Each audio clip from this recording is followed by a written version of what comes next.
How to open a savings account at Bank of America. Hello guys, this is Atticus and welcome back to another tutorial video. In today's video, I'll teach you guys how you can open a savings account at Bank of America. So, without any further ado, let's dive right into it. First step, open up your web browser and search for Open Saving Account at Bank of America. After you do that, you'll find Open a Bank of America Advantage Savings Account online. You can open that link up. After you open that link up, you should see something like this. So you can read through all of this if you want. You can go through the overview.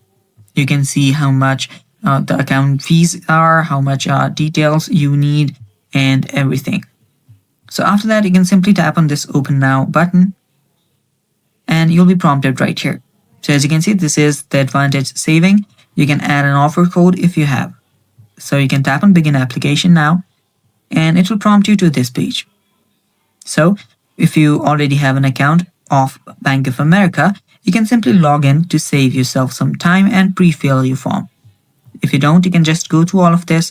You'll have to give your personal information such as your name, date of birth, your identification, and after that your contact information, employment, and if you have any co-applicants, you can add them as well. Finally, you can finish it up by reviewing your form and application. And yeah, that's basically how you open a savings account. And that's all for today's video. Just follow the prompt. And if you have any questions, you can leave it down in the comments below. Thanks for watching. Bye-bye and take care.